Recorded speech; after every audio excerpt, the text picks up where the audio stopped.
बोलो श्री सत्यनारायण भगवान की जय। आज हम श्री सत्यनारायण कथा का द्वितीय भाग सुनाने जा रहे हैं। सुनाने से पहले दोनों हाथों को उठाकर बोलेंगे श्री सत्यनारायण भगवान की जय। सूत जी बोले, हे ऋषियों, जिसने पहले समय में इस व्रत को किया था उसका इतिहास कहता हूँ, ध्यान से सुनो। सुंदर काशीपुरी नगरी में एक अत्यंत निर्धन ब्राह्मण रहता था। भूख प्यास से परेशान वह धरती पर घूमता रहता था।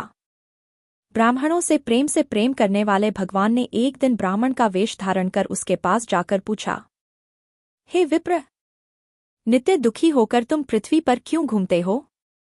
तीन ब्राह्मण बोला, मैं निर्धन ब्राह्मण हूँ, भिक्षा के लिए धरती पर घूमता हूँ। हे भगवान, यदि आप इसका कोई उपाय जानते हो तो बताइए। वृद्ध ब्राह्मण कहता है कि सत्यनारायण भगवान मनोवांछित फल देने वाले हैं, इसलिए तुम उनका पूजन करो। इसे करने से मनुष्य सभी दुखों से मुक्त हो जाता है। वृद्ध ब्राह्मण बनकर आए सत्यनारायण भगवान उस निर्धन ब्राह्मण को व्रत का सारा विधान बताकर अंतर्धान हो गए। ब्राह्मण मन ही मन सोचने लगा कि जिस व्रत को वृद्ध ब्राह्मण करने को कह गया है, मैं उसे जरूर करूंगा। यह निश्चय करने के बाद उसे रात में नींद नहीं आई। वह सवेरे उठकर सत्यनारायण भगवान के व्रत का निश्चय कर भिक्षा के लिए चला गया। उस दिन निर्धन ब्राह्मण को भिक्षा में बहुत धन मिला, जिससे उसने बंधु बांधवों के साथ मिलकर श्री सत्यनारायण भगवान का व्रत संपन्न किया। भगवान सत्यनारायण का व्रत संपन्न करने के बाद वह निर्धन ब्राह्मण सभी दुखों से छूट गया और अनेक प्रकार की संपत्तियों से युक्त हो गया। उसी समय से यह ब्राह्मण हर माह इस व्रत को करने लगा। इस तरह से सत्यनारायण भगवान के व्रत को जो मनुष्य करेगा वह सभी प्रकार के पापों से छूटकर मोक्ष को प्राप्त होगा। जो मनुष्य इस व्रत को करेगा वह भी सभी दुखों से मुक्त हो जाएगा।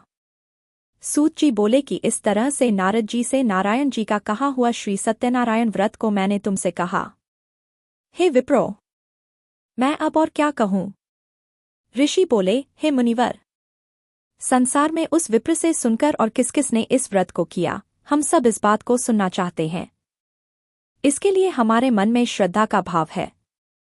सूत जी बोले, हे मुनियों, जिसने इस व्रत को किया है वह सब सुनो। एक समय वही विप्र धन व ऐश्वर्य के अनुसार अपने बंधु बांधवों के साथ इस व्रत को करने को तैयार हुआ।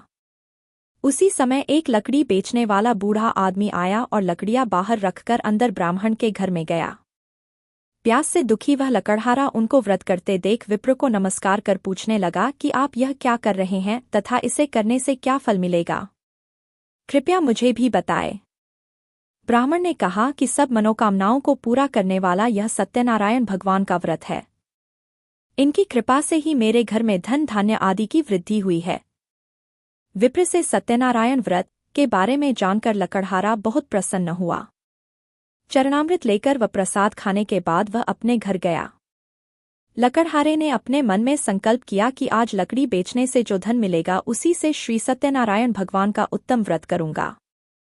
मन में इस विचार को ले बूढ़ा आदमी सिर पर लकड़ियां रख उस नगर में बेचने गया जहां धनी लोग ज्यादा रहते थे। उस नगर में उसे अपनी लकड़ियों का दाम पहले से 4 गुना अधिक मिलता है। बूढ़ा प्रसन्नता के साथ दाम लेकर केले, शक्कर, घी, दूध, दही और गेहूं का आटा ले और सत्यनारायण भगवान के व्रत की अन्य सामग्रियां लेकर अपने घर गया। वहां उसने अपने बंधु बांधवों को बुलाकर विधि विधान से सत्यनारायण भगवान का पूजन और व्रत किया। इस व्रत के प्रभाव से वह बूढ़ा लकड़हारा धन पुत्र आदि से युक्त होकर संसार के समस्त सुख भोग अंतकाल में बैकुंठ धाम चला गया। इति श्री सत्यनारायण व्रत कथा का द्वितीय अध्याय संपूर्ण।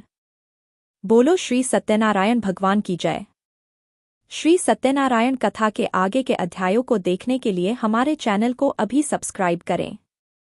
दोस्तों, वीडियो देखने के लिए धन्यवाद। अगर आपको वीडियो पसंद आया तो कृपया लाइक बटन दबाएं। अगर आप और वीडियो देखना चाहते हैं तो सब्सक्राइब बटन दबाएं और अगर आपको कुछ कहना है तो कृपया कमेंट करें। धन्यवाद।